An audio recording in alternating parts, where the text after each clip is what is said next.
ഞാൻ doctor Kaveri Vasantharam, medical director, Ayudhar Ayurvedic centre. എല്ലാവരും ചോദിക്കാറുണ്ട് ആയുർവേദത്തിന്റെ പ്രാധാന്യം എന്താണെന്ന്. ഏറ്റവും കൂടുതലും health of the healthy person എന്നാണ് ആയുർവേദത്തിൽ പറയുന്നത്. അതായത് ഒരാളുടെ ആരോഗ്യ സംരക്ഷണം, നമുക്ക് വേറെ അസുഖങ്ങളൊന്നും വരാതെ നോക്കുക. Prevention is better than cure എന്നാണ്. അതിനുശേഷം മാത്രമാണ് നമ്മൾ എപ്പോഴും ഒരു അസുഖത്തിന് പ്രാധാന്യം ആയുർവേദത്തിൽ കൊടുക്കാറുള്ളൂ. എങ്ങനെ നമുക്ക് നമ്മുടെ ആരോഗ്യം സംരക്ഷിക്കാം? ഇപ്പൊ ആയുർവേദത്തിൽ തന്നെ പല രീതിയിൽ നമ്മളുടെ സുഖചികിത്സ എന്ന് പറഞ്ഞൊരു സമ്പ്രദായം തന്നെയുണ്ട്. ഇപ്പം നമ്മളുടെ പ്രവാസ ജീവിതത്തിൽ എന്ന് പറഞ്ഞു കഴിഞ്ഞാൽ ഏറ്റവും കൂടുതൽ നമ്മൾ AC ഇരിക്കുകയാണ്. അപ്പൊ പലർക്കും മൂവ്മെന്റ്സ് കുറഞ്ഞ കൊണ്ടുള്ള പല പ്രശ്നങ്ങളും ഉണ്ടാവാറുണ്ട്.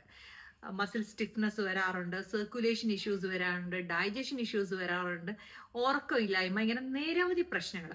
പക്ഷെ റെഗുലറായിട്ട് ആയുർവേദത്തിൽ പോകുന്ന ഒരു വ്യക്തിയാണ്, റെഗുലറായിട്ട് ഒരു റിജുവിനേഷൻ തെറാപ്പി ചെയ്യുന്ന ഒരു വ്യക്തിയാണെങ്കിൽ ഇതിനൊക്കെ ഒരു പരിഹാരം ഉണ്ടായിരിക്കും.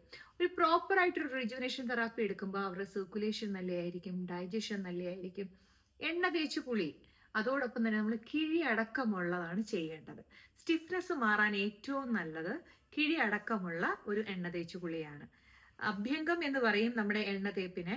ആ അഭ്യംഗത്തോടൊപ്പം തന്നെ കിഴിയും കൂടെ ചെയ്യുന്നതിനെയാണ് നമ്മൾ പൊടിക്കിഴി, അല്ലെങ്കിൽ ഓരോരോ ഡിസീസ് അനുസരിച്ച് ഇലക്കിഴിയുണ്ട്, നാരങ്ങ കിഴിയുണ്ട്, ഞവരക്കിഴിയുണ്ട്, പലതരത്തിലുണ്ട്. അപ്പൊ ഒരു സുഖചികിത്സ ചെയ്യുന്നത് ഏറ്റവും ഉചിതമായിരിക്കും.